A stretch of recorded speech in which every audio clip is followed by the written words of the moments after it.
Loading up the hearse, throw it in reverse. I come from the church of the Marvel Universe. Bodies getting stuffed in the bags. What's going on, everybody? Welcome to the Cryptcast. I'm Mike. Yo, I'm Brian. And we are coming to you from inside the Comic Crypt in Newtown, New Jersey. And we're here to give you some Wednesday.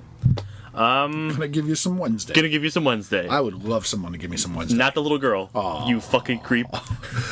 Come on. She's in, like, college now. No. Watch the new show. Not okay. Evolve, Mike. She's still Evolve. No. She's like in high school, isn't she? Isn't that like a boarding school for teenagers? Like weirdo teenagers?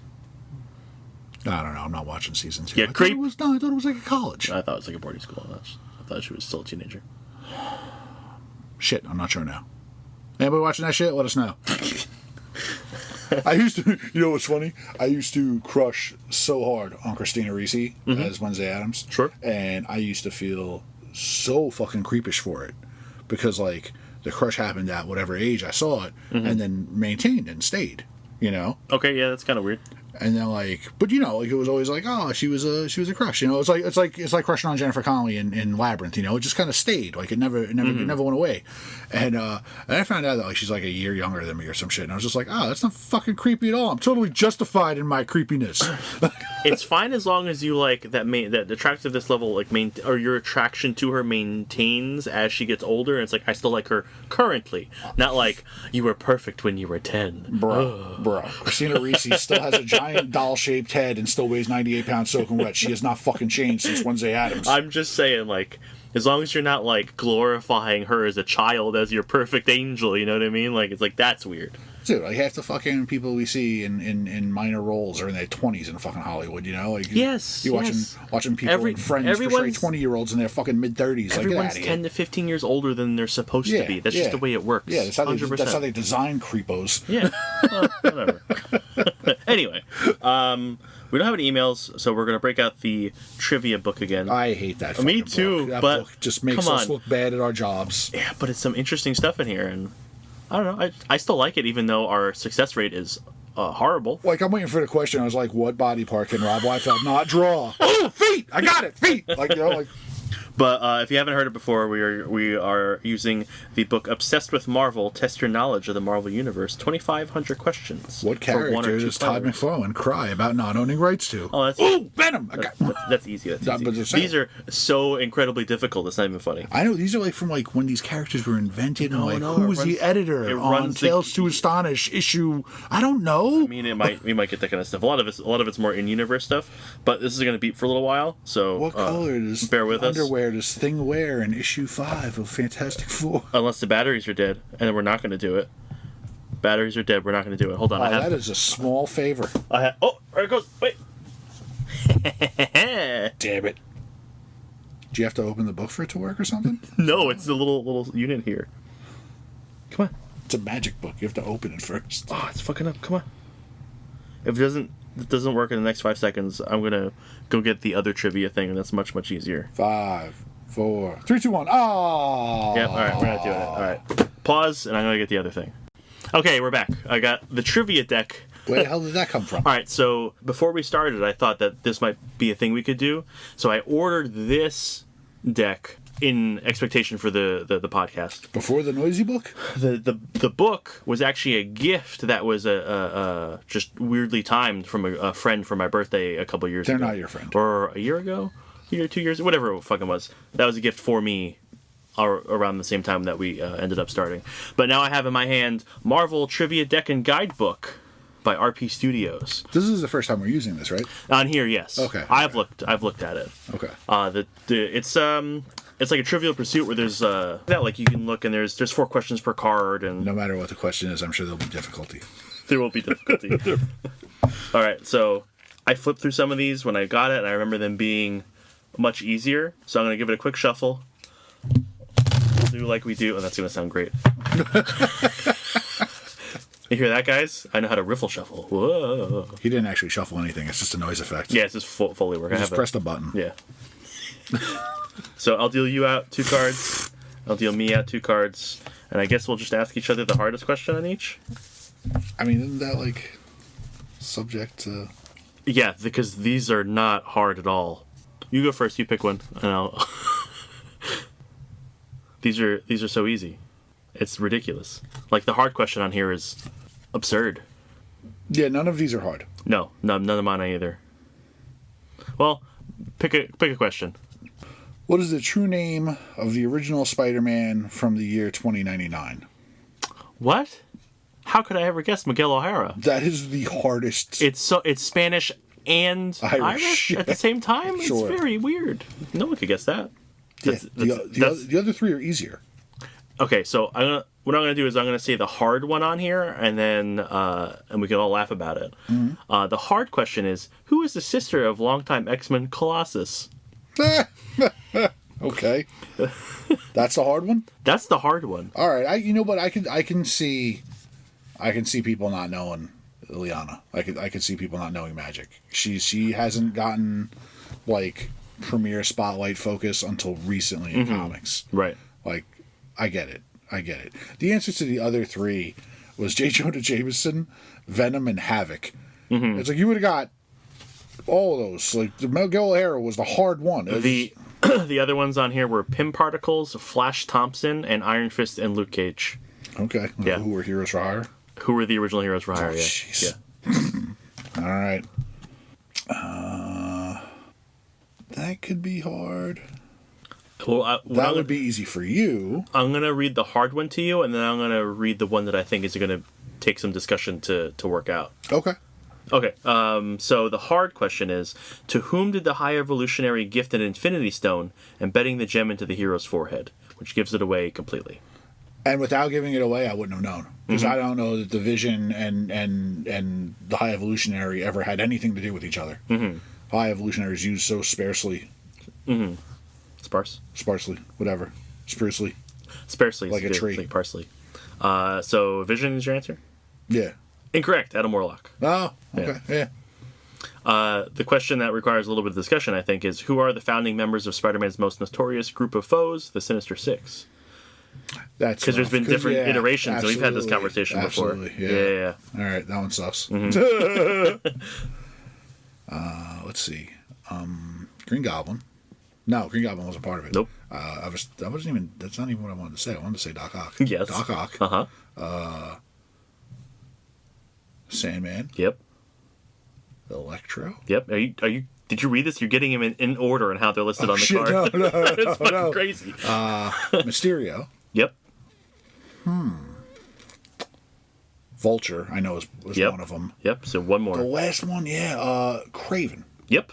Okay. Yep. Yeah, I want something kept making me want to say the Lizard, and I'm like, no, I don't think the Lizard was ever on any incarnation. What's crazy is, you got the first three in order. Yeah. You skipped Kraven, did Mysterio, then Vulture, and then got Kraven. So you got them almost in order completely.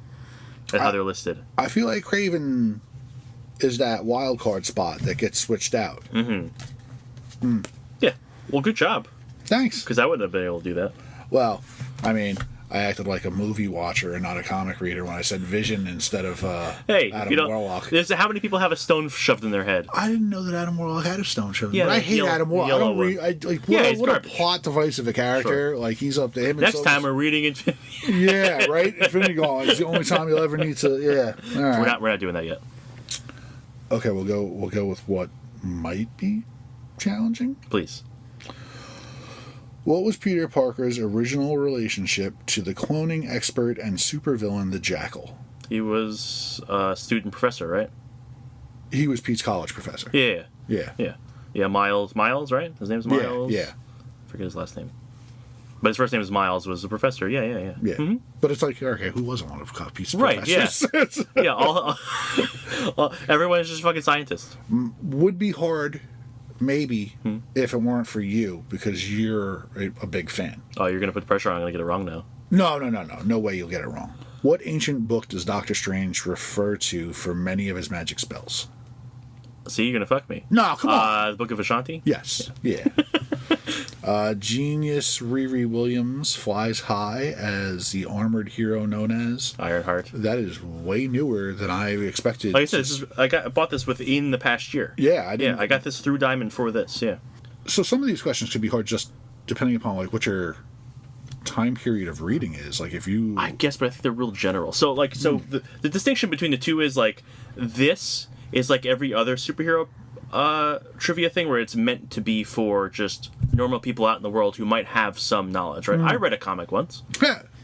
Whereas the book is meant for comic scholars that don't fucking exist, because how can you know all the shit that's in here? The last one belongs on the other card.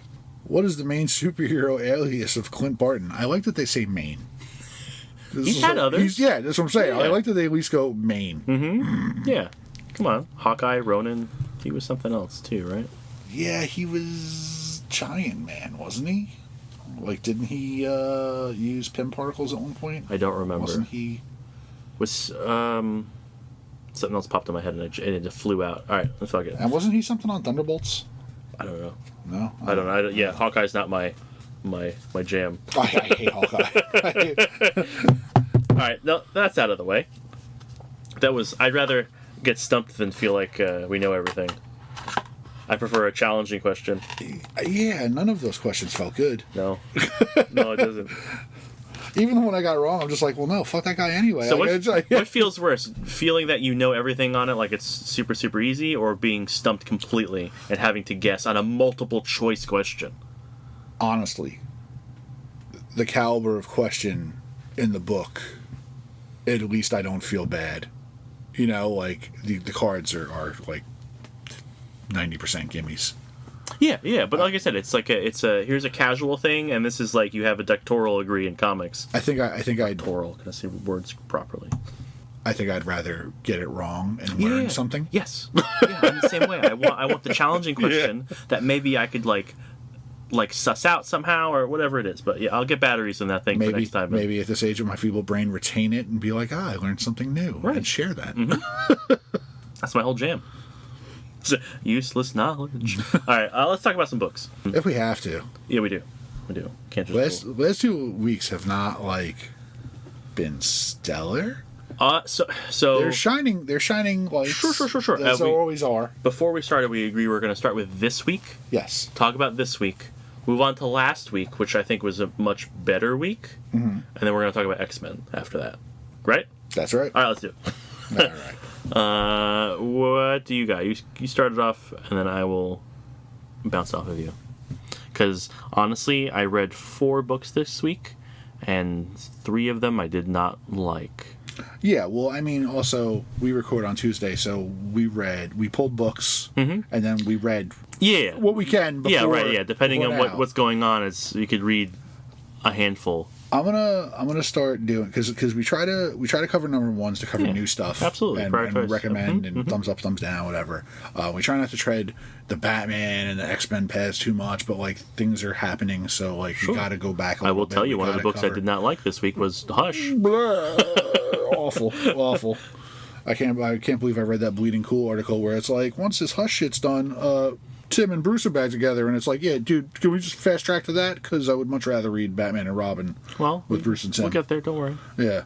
I mean, they had samples of artwork, too, and it's just like, it even looks better than this shit. Just, not that I hate Jim, but, it just looks better. We had a conversation earlier about my feelings about art.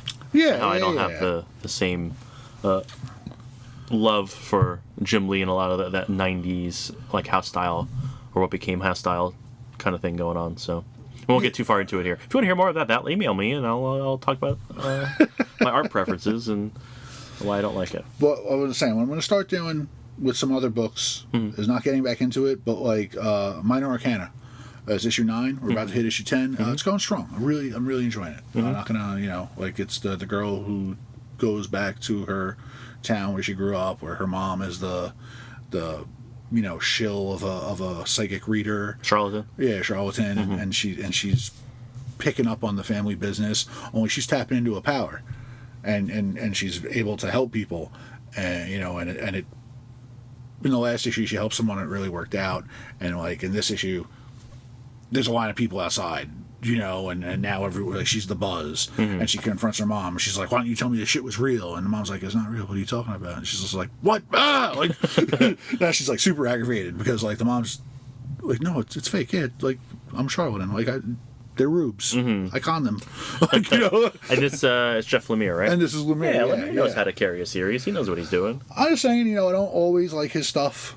Like, that's 100%. He doesn't hit every time for me, and God forbid he's drawing a book, I won't read it. And he is this one, which is why I'm not reading it. yeah, and like, you know, with the speed that indies come out, like for me to like stay on them, like they really have to like strike lightning. And I remember reading the first 2 issues, going, all right, this is for the podcast.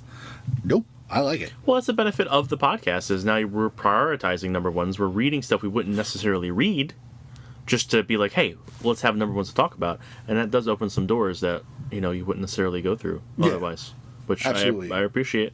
And one of those books for me was Circuit Seduction Revenge by Josh Baylock and Antonio Balderi. Apparently it's in the Mercy Sparks universe, so it's like a naughty girl book. Well, there's a something I haven't been in a while. I was on the ground floor for Mercy Sparks, and I went like 2-3 volumes or something like that, and then I got out of there. It stopped doing it for me. Lots of ambiguous nudity. That wasn't really in the Mercy Sparks were just kind of sexy. It wasn't like tits everywhere. Sorry, not ambiguous. Gratuitous. Gratuitous. Okay. Those were different. Those are different. Very different. No, it's a one shot. It's a thick issue. A girl's friend goes missing. She disappears in like an upper crust rich boy party. They kill her. Sure. Yeah, that's what rich people do. But this is like kill the pores.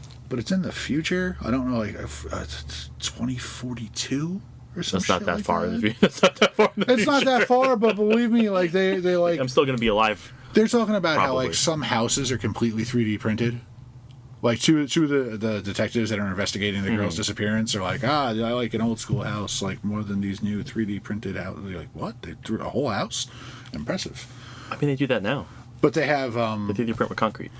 They have cyber girls, like that are like the like programmable fuck dolls. They're not. Dude, we're like 2 years away from that being a real thing now. Right. But this girl manages to find out a way to like upload her consciousness into the fuck doll. The dead one?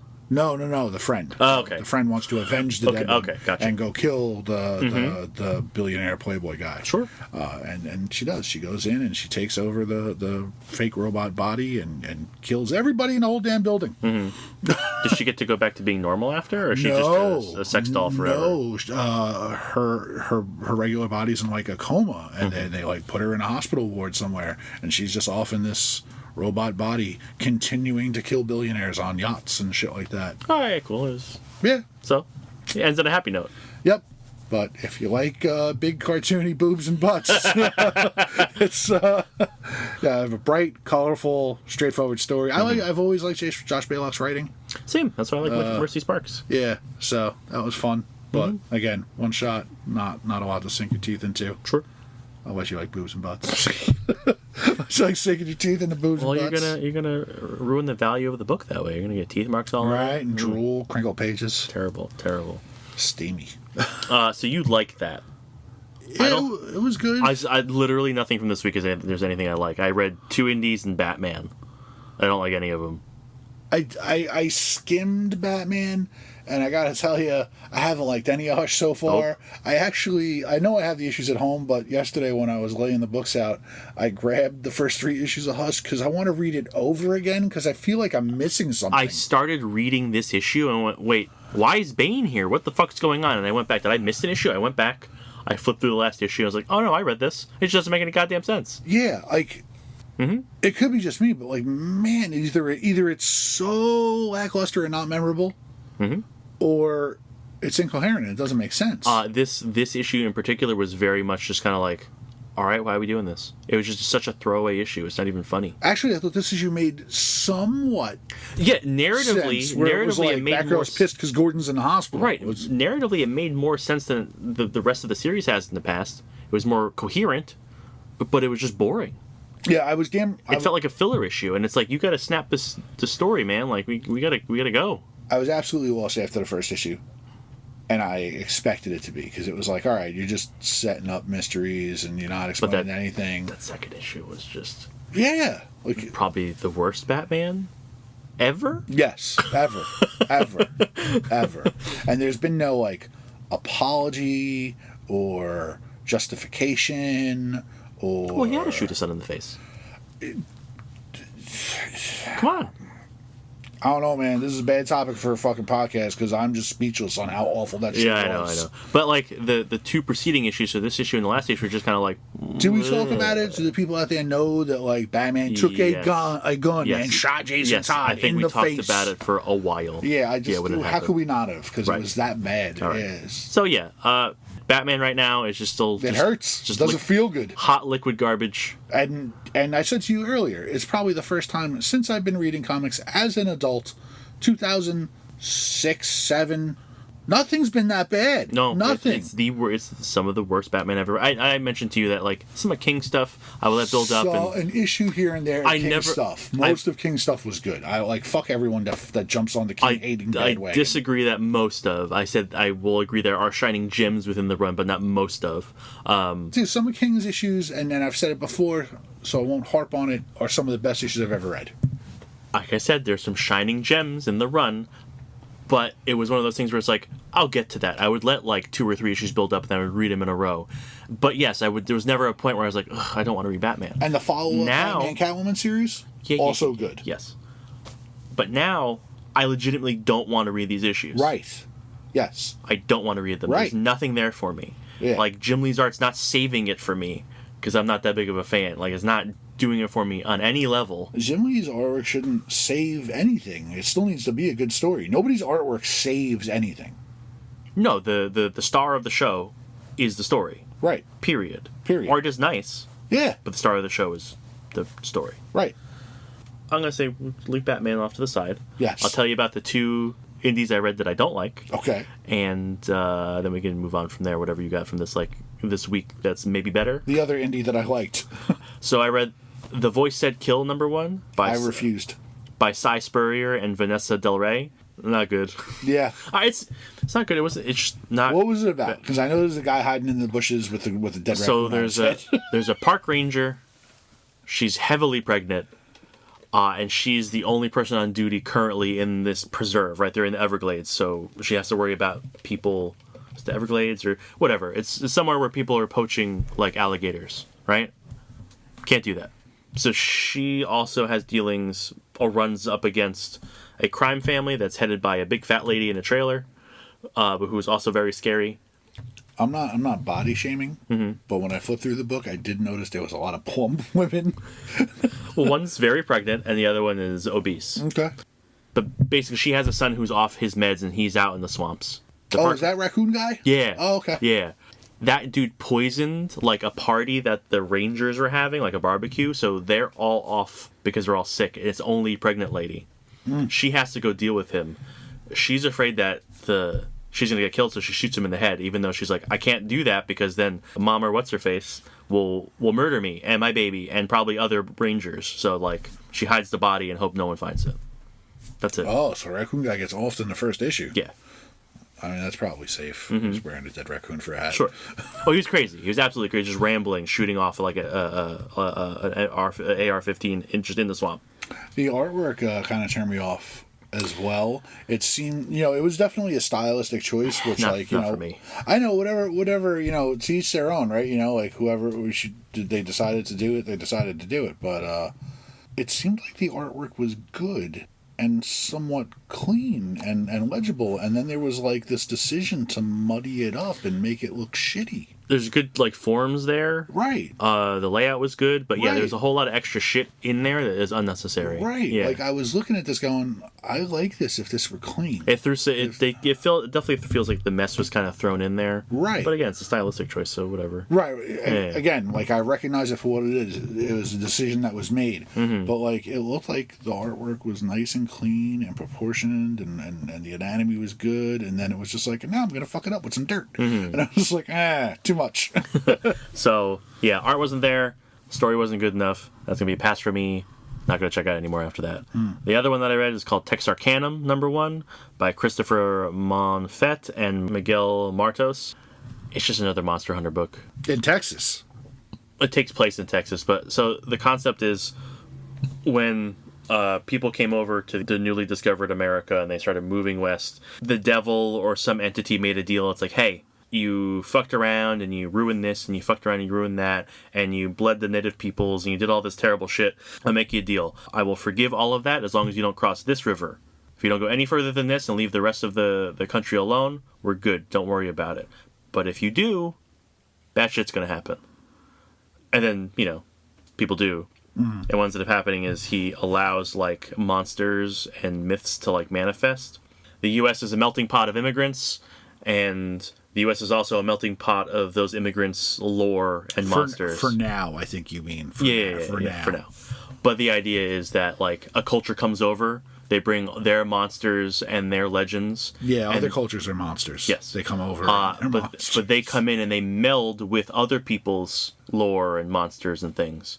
And that's it. And then there's your Monster Hunter guy who comes and exercises a trailer and kills a Revenant Wendigo thing. Like, it's not great. So, like, the myths combine? Like, they merge? Like, yeah, like Gollum Chupacabras? Yeah, so he's like listing stuff off as like, and you've never blah blah blah unless you've seen a yokai demon in a cowboy hat. Okay. Yeah. Cool. Yeah. All right. Mm-hmm. I mean, that sounds interesting. The idea is interesting. Execution, no thanks.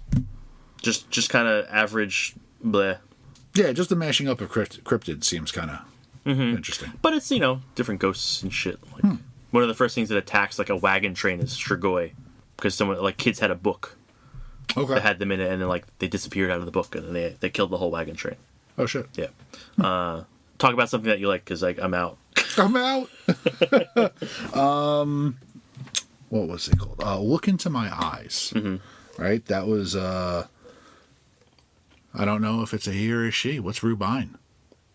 Writer, artist, Rubine. One word, no last name. Say they. Word. Prince. They. Come on. Get with the times, old man. Super cool book. Super cool book. Artwork is interesting. High concept. It's like a group of high school kids. They live on an island. It's like Hawaii. I don't think they specify what island it is, but they're a little behind in technology. In the last 5 years, they've only got like high-speed internet and shit. Like they like dial up before that. Like now they have cell phones and and it's taken their island and their high school and their neighborhood like by storm. Like Sure. The cell phone zombies with their heads down and everything is totally a thing. And there's two sisters that are like really the main focus, and one sister is embracing it fully and loves it, and the other sister has like this like murder mystery and myth kind of magazine publication, and she's kind of like anti it because it's like killing her physical media. Yeah. So she's fun. Tale as old as time. Yeah. But a girl in their school goes missing, and it's rumored that and she's supposed to be the best friend of the popular girl, and it's rumored that she was trying to get with that girl's boyfriend, and that girl has said that she would kill her and kill her boyfriend, and then the girl went missing, so now it doesn't look real good. And there's a whole lot of speculation, and they're quasi doing detective work, and with the help of a friend, the publication girl starts a podcast to go along with her publication, and throughout the book there's QR codes to scan. Okay. And their social media platform is called Knock Knock, like Facebook, and you scan the QR code and it goes to the website, and it shows you the things that it features, and you can it says discover it, like almost like making a profile. You click on the discover link and it brings you to a feed of posts, okay. People having conversations and whatnot, and they're all the characters in the book. And it was a long thread. It was a super long thread. I have to go back and finish reading the digital content to go along with the book. The book was fantastic. But in the scenes with the girl who goes missing, like it looks like she was like drugged or maybe too intoxicated at a party. Okay. And those pages are real trippy, and the artwork's like super cool. I loved it. I thought it was great, and I like that this. Like, I know a lot of people will be like, "Oh, why do I get my phone and scan a page? Don't you just read the book and shit?" But this was fun and really, like, added an element to it that I didn't expect it would. Like, I expected to be the old guy. It's like, what the fuck, man? Why did you make me do this? Last time QR codes came up, you were the old man yelling about them. Right. They were the last pages of all the new X releases. Yeah. Because absolutely. Because now I don't have that page in my book.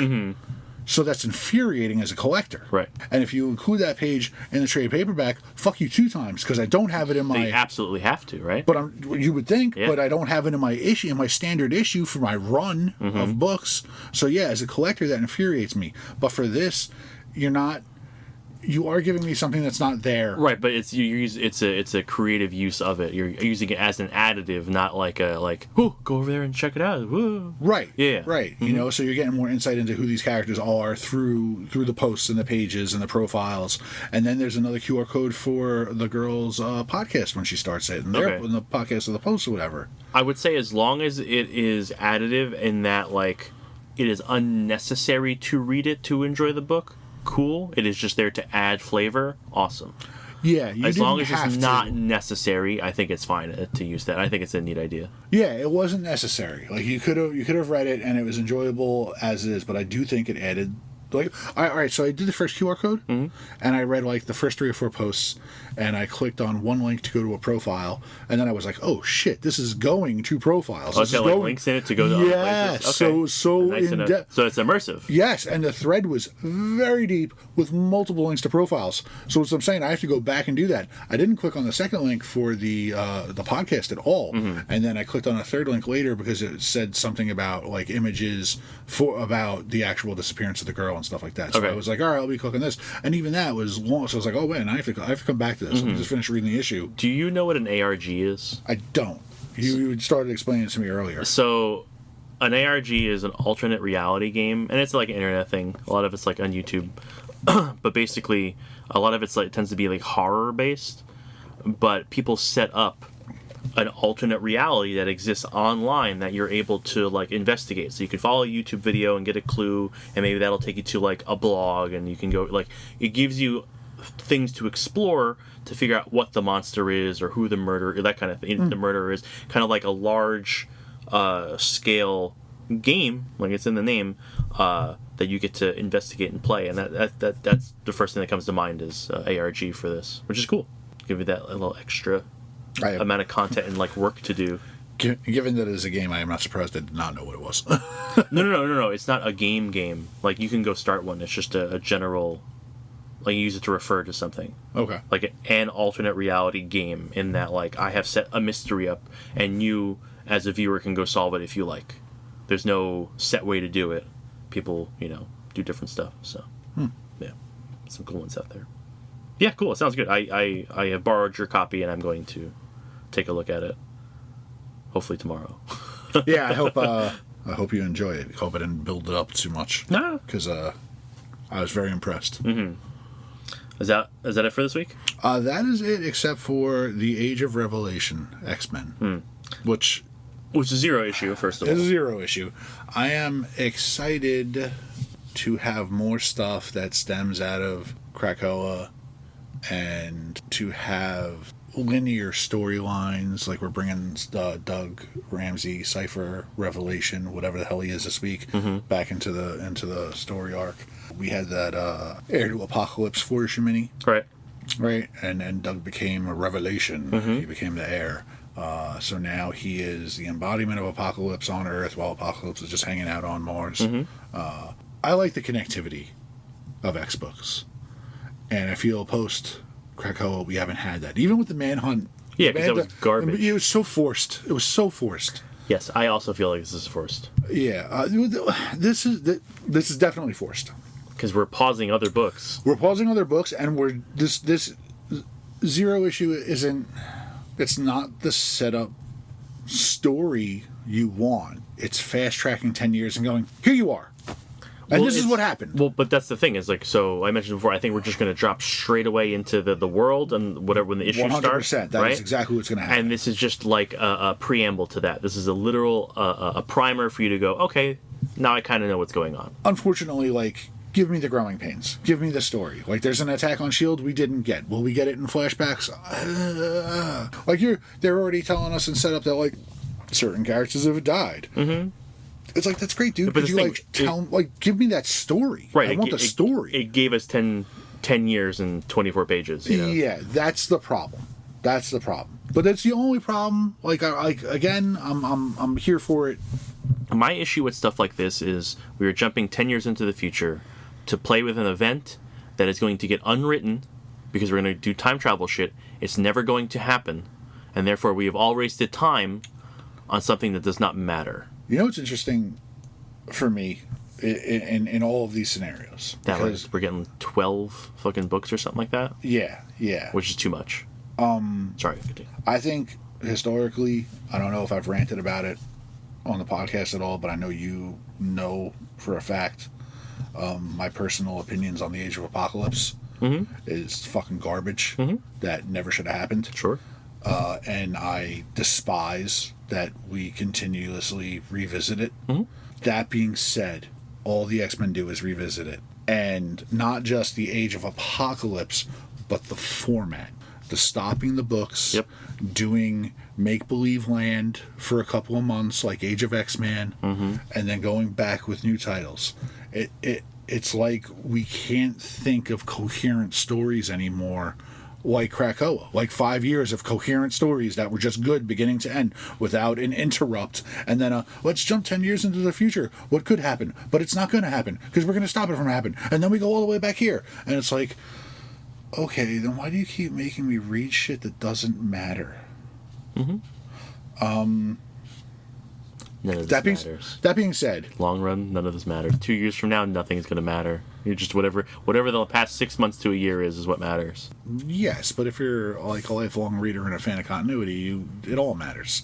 So Age of Apocalypse, as a whole, I hated the aesthetic, I hated the artwork, I hated the story. Like, Jean's married to Logan. Of course I'm not going to like it. Scott helps Jean get out of being a prisoner, and they almost have a thing where they realize they have feelings, and then they die on the bridge. Scott dies, and then Jean dies and falls on top of Scott, and then Logan cries over both of them, and it's like, just stop. Just fucking stop. It's garbage. Logan has a stump hand because he stabbed Scott in the eye. Scott's a literal cyclops. So this is stupid. They all have red tribal face tattoo. Just fucking stop. But we're already revisiting redesigned shit in here. Scott's old man with a beard with a fucked up face. Yeah. We don't know why, but Wolverine has a metal mask. Like, we're already doing that. Yeah, I'm not looking forward to this. I'd like that Ramos drew at least a zero if he's drawing at least one of the books. I know he has. I forget which one, but cool. I like Ramos. So plus for me. When Age of X-Men happened, we watched how many reservists just fucking drop X titles. They're like, no, we're not doing it again. We're not doing it again. It's a cash grab. You want me to get all these fucking stupid 3 to 4 issue minis, and they bowed out. And I was like, all right, I'm not going to bow out. I'm not going to bow out. I'm going to defiantly not bow out because firsthand, as the guy behind the counter, people are going to come in and go, well, what happened? I don't want to read it or give you that much money, but what happened? So I did the work, and I did it. And there were, like, good story arcs. Like, Psylocke and Blob almost having a romance in, I think, Executioners, because they were the thought police. They were the ones that said, oh, you can't have romance. Like, we're going to go arrest you if you have romance. Bishop was Prisoner X. I think so. Right? He, for some reason, remembered the old world. He time traveled enough, why not? Right? Yeah. And, like, Jean was into him and, like, came on to him, and that's how he got thrown in jail. He was like, no, it was me. I had the naughty thoughts. And Beast, for some reason, was in jail. I forget why he was in jail, but he was, like, the big dog of the yard. Like, so it was a very different... he's a cat or an ape. He is never a dog. Well, he was the big ape in the yard. But, I mean, he was badass. Like, he threw down with Bishop, and at one point he just had his foot on Bishop's head. The Beast in a violent throwdown. Sure, but, like, any of this stuff can be good. But, hold on. Majority of it usually isn't. Hold on. I'm not done. Okay. There was a lot of cool stuff. And I hate X-Men. Sure. I hate Mutant Jesus. I can't stand him. I don't even know what he is. I know he's out of Age of Apocalypse, and I know he's a Gray, but who's the dad? Where's the male? Like, who's if Jean's the mom? Like, is he still a Summers? Is it still a composite? Like, is it Nate with none of the the bad shit because his mom's actually a person instead of a clone? Like, is it just Cable unleashed? It's Cable without the detector organic virus, so he doesn't have to use all his powers. Still the dad, right? Because they never, but they don't ever up that angle with him, you know. But it is. It's I'm Nate. saying they never up that angle with him. That's Nate gets the the Slim and Red treatment, where we hijacked people's bodies to raise our kid in the future, and we can kind of say we're parents, even though we're not. Nate never gets the, hey, you're like the Rachel and Cable and He's too powerful. He's like Legion. He's like, he's gotta go away. So you don't even count? Like you just redheaded stepchild it because you're no too powerful. Right. You can't. You're too powerful to be my kid. Yeah, at least Legion's got baggage where you can go like, well, we gotta put him away or his powers aren't working. That makes Scott a terrible strategist because if I have that many powerful kids, they're all going to be my personal little army. It's not an in-universe reason. It's a writer reason. I'd be like, here's my super soldier from the future. Here's my telepathic witch from the future, and here's my godson. It's creative. My literal godson. Can't have that. Sure can. For creative reasons. If I can have a space war pirate as a dad, I can have a godson. If I can have a cat as a stepmom, I can have a godson. But they can't. They are the easy fix to everything that goes wrong with the X-Men, where you literally have a guy going. When you have a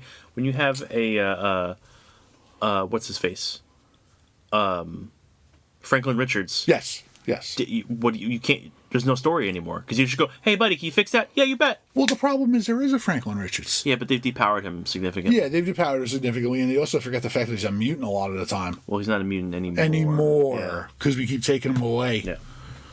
This is ridiculous. Let's get back on track. All right. I'm still harping on Age of X-Men. At the end of Age of X-Men, everyone figures out that it's wrong. And they confront X-Men. They go, no, you have to put it back. Right? Mm-hmm. And this is at the same time that the Uncanny volume where Wolverine and Scott are the only people in the real world with like a handful of New Mutants, right? Like that, yeah. Mm-hmm. And they're about to like step out from behind this rock and face these gold Sentinels, right? These Super Sentinels, or gold, like that, or whatever, some shit, right? Your memory's better about this shit. And they have this like, Butch Cassidy's Sundance Kid moment where it's like, I love you, bub. If I die, I'm glad I'm dying with you. And it's like, yeah. Like, it's, great to serve with you too, even though I hate you, trying to screw my wife and shit. and right before they like go out to die, like Storm's just there floating in front of all the X-Men. She's like, yeah, we got you. Like, we're here. Don't worry. Like, all the X-Men showed up. You guys can go back to making out behind the rock. But after, X-Men opens up this portal, everyone walks through this portal, and X-Men standing there, the portal closes. The last person to walk through the portal is Magneto. Mm-hmm. And the portal closes. And then X-Men standing there, and he's talking to someone in the shadows. And then Magneto steps out of the shadows. So you're like, excuse me, what the fuck just happened? Why are there two Magnetos? And they never address it. And X-Men goes, well, what happens next? And Magneto goes, come here, we'll start over again together. And I had a suspicion that if Krakoa shit the bed, that's what it was going to be. That was their out, where Magneto and X-Men were just like, we made it. It's fake too. Okay. How many fake realities can we make? And here we are. Age of Revelation, another fake reality that we're going to unmake at the end of the story. It's like, well, apparently... Yeah, but that wasn't unmade. No, it wasn't unmade, but it will be unmade. At the end of it, I'm sure there will be no ramifications. No, for this event, for Age of Revelation, there will be no ramification. Well, we're gonna get a character stick around, or this is gonna be in service of moving a single plot point forward. It's not enough. It's not worth it. The character designs are better than Age of Apocalypse. Yeah, because we have a modern aesthetic and it's not garbage. I'll take it. Sure. Yeah, I just don't like the idea of it. X-Men's not involved. Yeah. So I'll take it. Yeah, it's fine. And I will remain optimistic and read all the X titles they throw at me because I want to eat all of that trash. I have no optimism whatsoever for this. I really don't. I'm dreading it. Binary's getting a book. Binary. I want to know who the fuck Binary is. Is it Carol Danvers? Because I love me some Carol Danvers. It's Carol in the Danvers future. with the X-Men. It could be anyone. It can be anyone. And she's got the Phoenix emblem on her chest. Telling me Carol Danvers becomes the Phoenix at some point. That'd be great. They had those handful of character designs in the back of the Zero issue. Were like, I don't know who the fuck that is. Laura Sabretooth. What's going on? They had fucking a Daredevil girl. Like, you'll have to read to find out. Flip through and find out. Yeah, obviously I'm going to read stuff. I'm there's no way I'm reading all of it. It's just too much. It's too many fucking books. I'm gonna read all and I have of it. not enough interest in that shit, honestly. I really wanted to just let's get this over with and move on. So spoilers for the actual information that we have. I will not say story, just information that we have, because we were not given story, we were given information. Mm-hmm.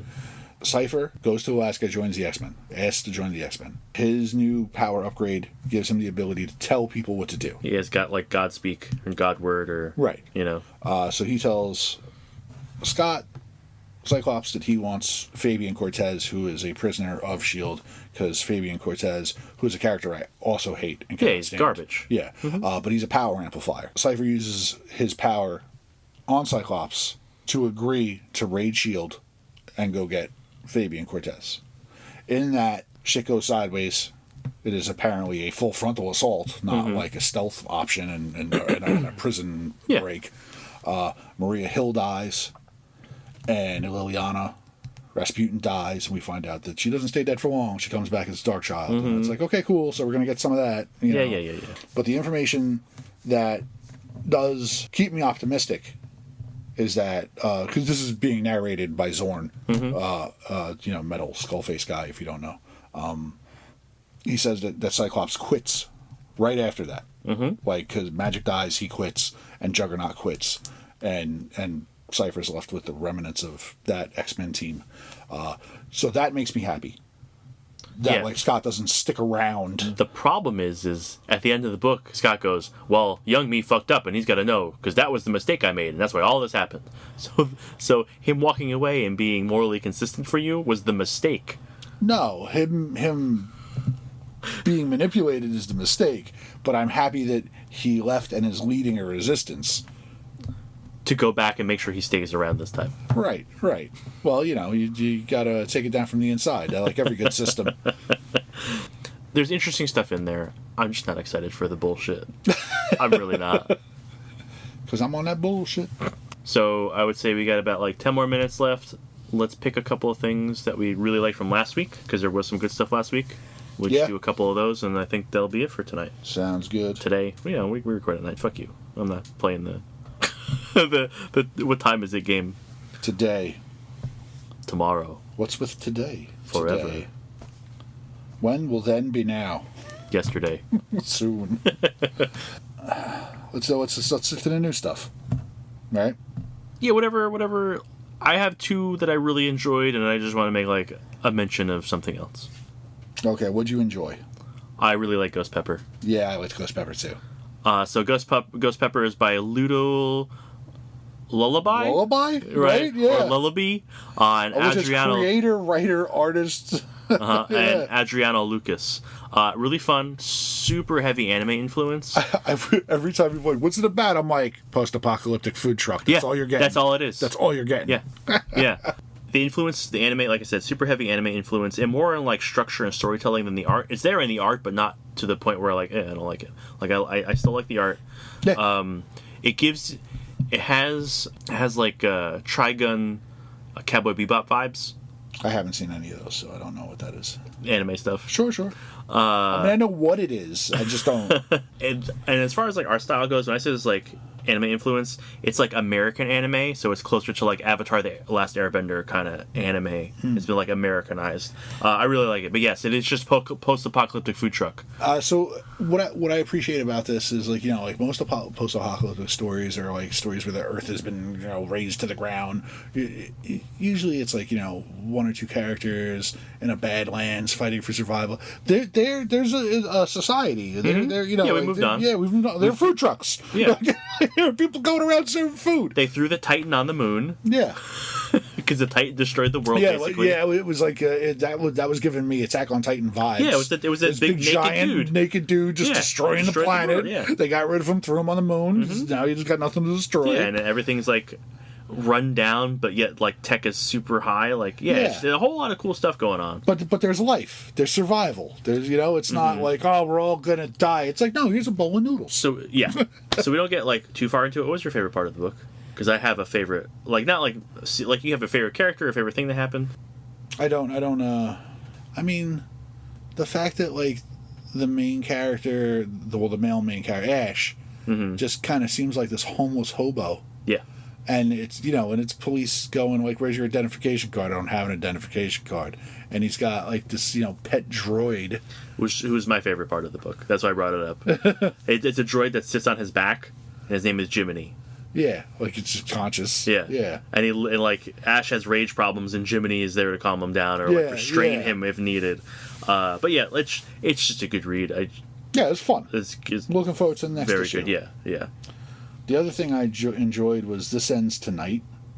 by Jerry Duggan and Kelvin Mao and Robert Wyndham. Apparently, they all worked on the story. The art's by Jay Lee. So on its face, it seems like some girls out for a night of fun out in like Las Vegas, out on the town and whatever. And then it goes sideways fantasy. They're daughters of like oldest clans on Earth. You know, like I think they're elves. I think because they have pointy ears. At one point, the girl like that's racist, Brian. Elves? Elves can't always have pointy ears. What? Why? Don't elves always have pointy ears? Yeah, but that's the racist. Like the one girl like waves her hand Gnomes over have pointy ears. The one sister's adopted. I think they did a baby trade. I think is what it is. And it was a little confusing in the fact that like in the beginning of the book, it's like, oh, we're going to tell you a story about 3 different things that happened in this one night, and you're following these 2 sisters on the first night, and they pass. There's a girl who's in a high-speed chase that drives past them while they're having their story, and it's like, oh yeah, we'll get back to her. That's frustrating. And they don't. That's frustrating. So, like, we're going to get back to her in the next issue. And then they're, like, running through a nightclub being chased by people, and there's just this girl in the crowd. And it's like, oh, yeah, she doesn't seem like anything, but she's something, too. And it's like, what?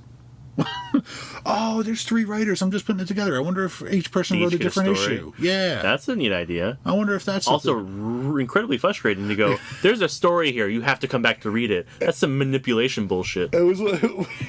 It was a little frustrating, but at the same time, like, you hooked me. I want to see where it goes, because, you know, I still need to know if, like, what happened to the first 2 girls. Like, like so I said, it's a manipulation tactic. Yeah. So like are those are the next 2 issues even gonna like deal with that and cover with that at all? Because like that's a minor peppering of a big grandiose plot that like you just gave me. If I'm going to follow different characters in the next issues. You make it 4 issues, right? So you have the setup here, right, that focuses on the 2 girls. Then you have an issue about one of the random people. Then you have an issue about another random people. Then you have a 4th issue that brings everything together, that includes whatever those 2 random people did that is important for the end of the story, right? You can wrap that up in 4. Yeah, well, like I said, there's there's an older sister and a younger sister. Younger sister's adopted, and she's like very naive to everything. She's about to learn about the family business. And the older sister's like, yeah, everything's different once you learn about the business. Like, enjoy tonight, you know? And she shows her at one point. She, like, waves her hand over her ear, and all of a sudden her ear's pointed. And she's like, what'd you do to my ear? Put it back. And she's like, no, this is the way it is. So she didn't know? No, she didn't know. That's also fucked up. And then you get the story about, like, the baby swap.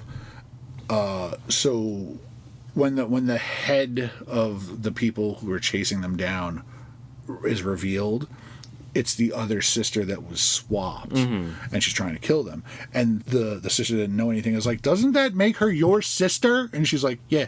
And she's still very okay with like, I'll fucking kill her because she's trying to kill us. Sure.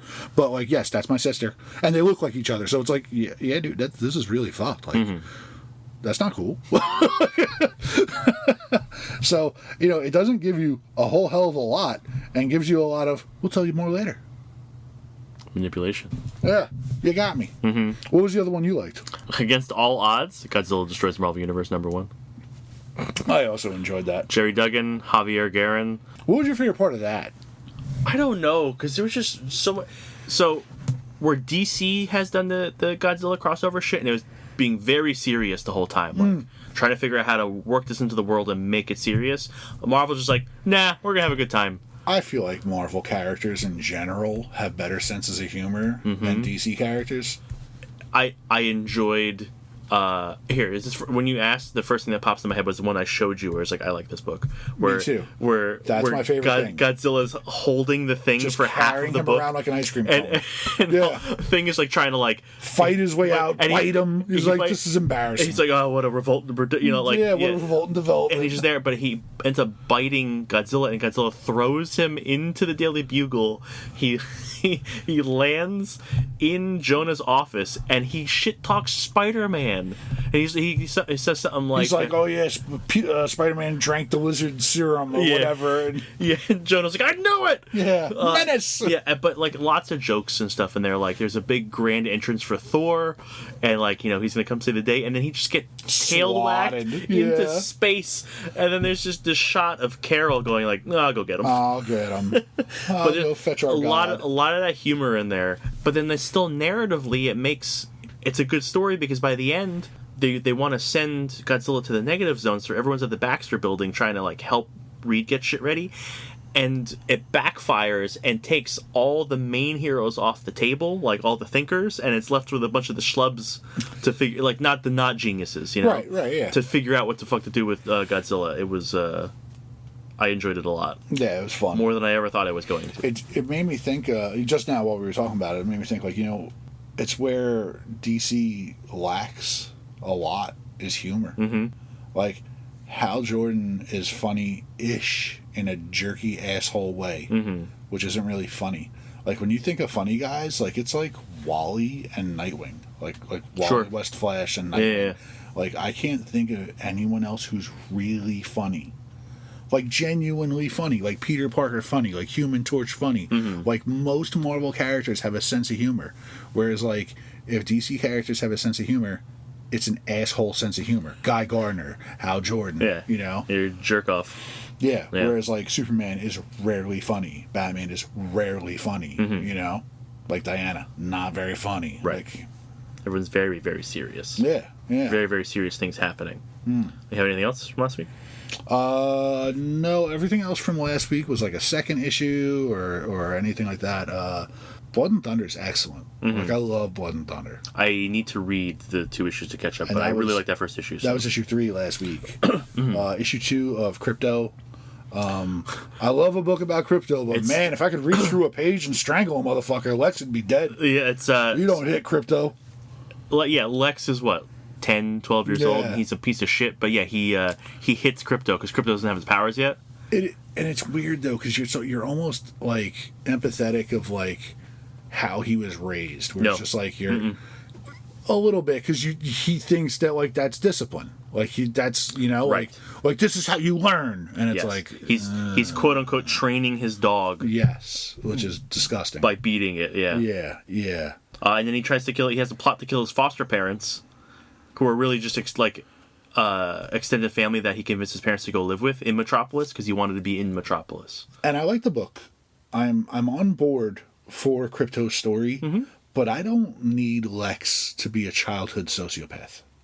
Do you think that's better than trying to make him like a likable little kid? I think this is more in line with like, no, he was always a piece of shit, and I prefer that. I don't prefer that. I prefer the tragedy of him falling, of his having the potential to be a good kid. I've never read Lex Luthor's first appearance. Me neither. I've read the origin story in Superboy, where Superboy flies past Lex Luthor's laboratory where he's working on something, and the chemicals splash on his head and make him go bald, and that's why he hates Superboy. That has to be out of canon now, right? Let's hope so. But Lex didn't need any kind of like malice streak in him for me. He could have just been a science kid that wanted to do good. Like, Lex Luthor could have been Peter Parker, and then something terrible happened to him and he went the other way. Like, I don't need Lex to be a scumbag child. He's a scumbag adult. Usually I like having the like, what happened to this person to make them this way? I like having the empathetic kind of like, there was a point where they were a good person, and then things happened to them to make them bad. See, I typically like that because I like having layers to somebody. But with that, I don't want someone just like, I'm evil. right. And that's what I feel like you have with him as a child, where it's just like, oh, you're evil right from the beginning. You never had a good thought in your head. There's no kindness in you at all. I prefer things to go awry slowly. It's a building thing. And with Lex, I feel like, the road to hell is paved in good intentions. Like, you became a business person to develop your science, and you wanted your science to do good, and then when it didn't get funded, you got angry and resentful, or if like they thought it was a bad idea and you get angry and resentful. In the animated series, when Wayne Tech was going to cross over with Luthor Industries wanted to develop weapons, and Bruce pulled funding. He's like, oh, you want to make guns? Fuck you, we're done. Right. So like something like that, where it's like, oh, you don't see my genius. I wanted to make this to protect us, like to protect our country and to protect the world, and it gets misunderstood. It gets, oh yeah, but you're making things that could hurt people. But he's not like an evil kid. He's just shitty. Like he's going like, I'm here so I could be in Metropolis, so I has the opportunity to make money and get my stuff out into the world. He's just selfish. He's selfish and self-centered. Which would have been He's fine. narcissistic. Which would have been fine up until he was okay with murdering his aunt and uncle. The thing is he was thinking about doing it.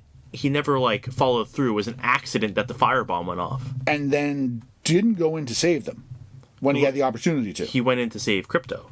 Right, but not people. Yeah, fair enough. Right? The neighbors made the excuse. They're like, oh, he went in to save the dog. And Yes.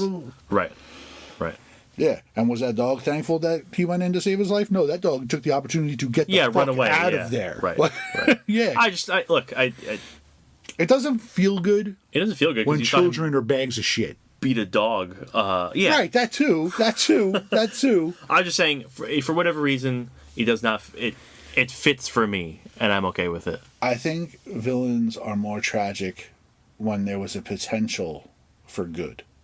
Instead of like, oh no, you were always condemned to be a piece of shit. You were always scum. Yeah, like I said, I typically like the layers of like, oh yeah, I like that development. I like to see something. But then you get the like, well, I want to empathize with a villain. Blah blah blah. Sure, why not? That makes villains more interesting. It's why you empathize with villains. Right. Like, I don't want to think that Lex Luthor is devoid of ever loving, whether it be an animal or a person or anything. It might be a misconstrued, abusive view and form of control instead of love that he thinks is love. Yeah, that's true. But I think that's what was going on there. Yeah, he's expressing affection in his own way. Right. Yeah. Right. The only other thing I had from last week was Imperial #2. Yeah, it's still good. Those damn dirty apes. I mean, Skrulls. I had an issue, an initial like a straight up like when the Skrulls got revealed as be like, haha, we were doing it the whole time. I was like, ugh, fucking Skrulls again. Why? But then it got better when they revealed it, like, oh, a coup is happening with the Shi'ar, and something's going on with the Kree, where, like, the person maneuvering stuff in the background is making all this happen. Well, I just don't like the Skrulls being the fucking scapegoat every time. Well, same thing like we were talking about with Age of Revelation, and Age of X-Men, and Age of Apocalypse, and just, like, the more things change, more things stay the same. You can never trust the Skrulls. You can't trust the Shi'ar or the fucking Kree either. Hear me out. You can never trust the Skrulls, and you can never trust the Kree. The Kree are always trying to scumbag the Skrulls, and the Skrulls are always trying to scumbag the Kree. That was never going to be an alliance just because Hulkling said, I'm part of each of you, and now I'm your emperor. Yeah, that was never going to happen. It's like, dude, you've been a character for like 10 years, and we've been warring for like 30, 40 years. But these are like little like pockets of resistance and revolt. It's not like the entirety of... No, it's not the entirety of the homeworlds. Right. But you have the extremists. You have your zealots, like the accusers are never going to be okay with making peace with whatever hierarchy of the Skrulls are. Sure. I don't know what factions they have. I don't know. Whereas the Shi'ar, very intimate, only trying to fuck each other. Mostly family trying to kill family for the throne. Yeah. They're not trying to screw out of their system, right? They just want to screw out and so no, screw you, I want the throne. Yeah. Right? But that's always been the same. So as this unfolds, and it's the Skrull going, fuck you, we ain't fucking gonna work with this Kree, this is never gonna work. And you go, cool, yes. And then there's a coup inside, oh my god, there's a coup inside the Shi'ar Empire because somebody else big shit, throw a party. Like, yeah, this is the same shit. The only difference is we have Black Panthers and Hulks in space now. Sure. And it's like, okay, well, since we don't have a Nova Corps, and we have one Nova trying to pick up the slack, I guess it's kind of cool that we have Hulks and Panthers. Sure, it helps balance that to play the hero part here. So yeah, overall, I did like it. And then we got a little shot of who the guy behind the scenes pulling the string is, but we just saw his arms. Who do you think it is? Do you think it's Thane? I know we talked about it a little bit. That's because I couldn't think of Thane's name. I came in and I talked to you, and I think that was the first thing that popped in my head was Thanos' son, and you remembered his name. So I do think it's Thane. I think he's a good option. I can't think of anyone else. See, I'm curious. I'm thinking of I can't remember all the names of the stupid cosmic people. Oh, like the gardener and shit. Yeah. So is there a game master? Yeah, right. There's the collector. And who's the other guy? Who did Benicio del Toro play? That's the collector. That's the collector? Yeah. So who did Jeff Goldblum play? He was the Grand Master. See, I'm thinking it's the Grandmaster, because he's into games, right? He was the one that had, I know not in the movies he had Scar. right? That was where he had That all was the in the fighting movie, and yeah. gladiator. Yeah, he's the guy's in the tournaments and games. Because he says something about winning the game. Yeah, but he's like literally playing a game with somebody else, like on a chessboard. I know, but I think the chessboard is a metaphor for all the pieces that he set into motion. That's what he says. Yes. That's what he says. Yes, He put all the pieces. yes, into motion. 100%. Yeah, So, but like, so I want to say, he's it's talking to somebody. Yes, yeah, I know, but like, that's how these guys always work. Oh, fine. Yes, it could be. When what was it? Was it Justice League Avengers crossover? It was him and some cosmic douche from DC that were playing a game, Right. and that's what immediately brought me to. It's like, oh, it's some cosmic entity, just one of those guys playing games. Yes, but it's the Grandmaster and the Collector playing together. Right, but that's what it comes down to. It's just like I'm the least well versed in Marvel space, and there are a lot of options for someone to fill that role. Yeah. So I don't know. It's funny because you have things going on in the Marvel universe right now with Doom being Sorcerer Supreme and Storm being a avatar for eternity. Yep. Where it's like, why don't any of these cosmic powered people just go slap the shit out of you? Because it's happening over there. Don't worry about it. I'm just saying, Grandmaster, Collector, they're not gods. They're cosmic entities. They're not like the Beyonder. They're like a step below a Celestial, maybe equal to. I think they're even less than, honestly. I think Celestials are like high, where like these guys are just kind of like aliens. They're not. Yeah, but like they got a little more juice. There's some more going on there. Yeah, but not like crazy.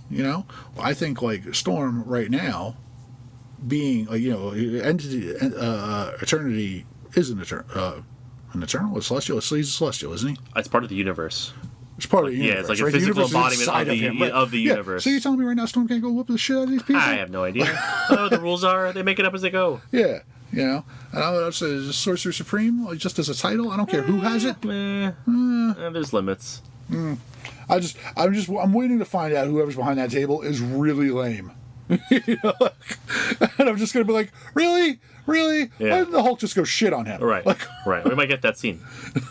Outside of that, I read the just quickly this #2 for Marvel Knights: The World to Come by Quesada and Priest, and it made more sense like narratively as an issue. It wasn't as confusing as the first one to read, but it's still dumb. Okay. Is there any information to part? Why his son Black is Panther has a white. Son? Is because he adopted him because his actual son died in childbirth. Okay. Yeah.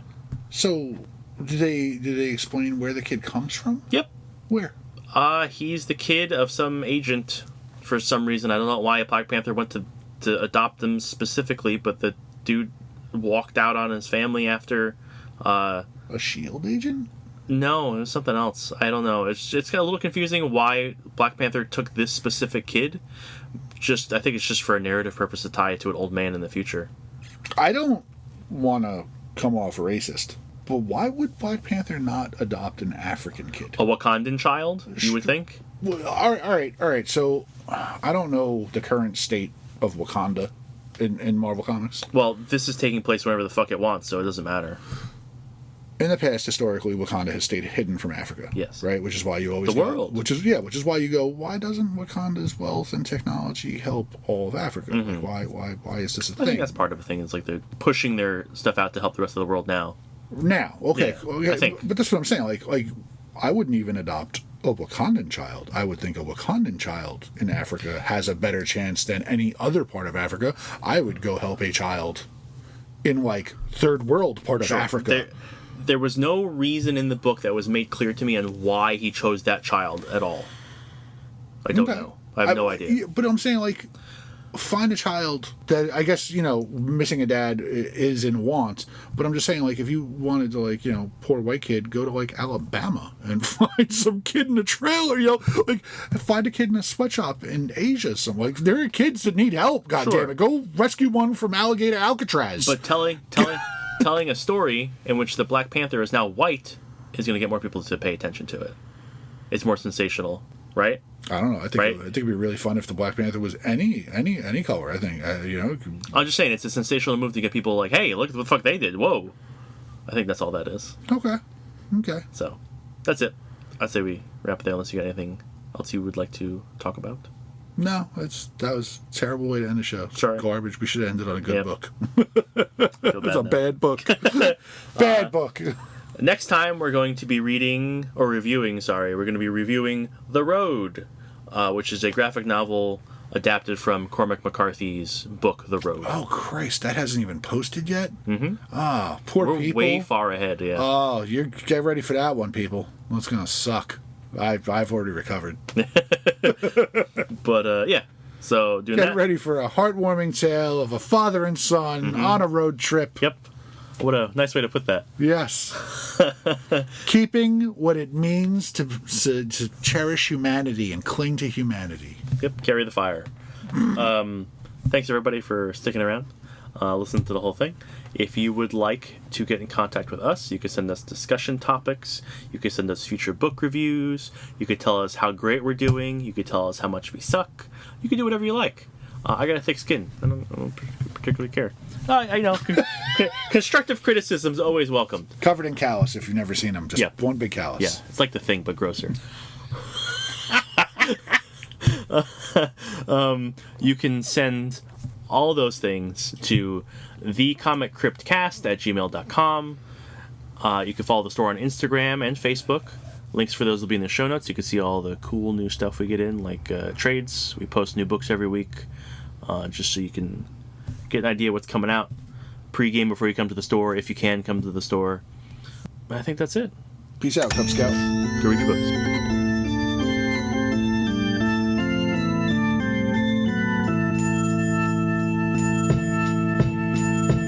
We loading up the hearse, throw it in reverse. I come from the church of the Marvel Universe. Bodies getting stuffed in the bags like comics. The hardcore get it while the soft bitches vomit. I came to this earth on a radiated comet. Now the planet is in perilous danger because I'm on it. Fly super villain with the superpowers in me. Got the red issues and all my shit is minty. Body like Ben Grimm, suckers I be beating down. Look around and we be found chilling out in Eatontown. I be at the comic crypt stacking up the kryptonite. Doomsday and Superman every time I grip the mic. Dark Phoenix overloading, supernova sunspot exploding. I'm the Punisher reloading Bobby Drake when he's frozen. Storm forming ominous clouds over the ocean. Working with Professor X to master my emotion. Have you posing in the box whether you know it or not. I'll easily bag your bitch like Logan did to Scott. Mr. Sinister plots when I administer shots to clone gene from a jeans. Then this shit'll get hot like Inferno. Burn slow, humans are ash. God loves man kills in the days of future past. Now I'm working on a science lesson. Me and Brian Stratton, a rat in a cage who can't stop buying X-Men.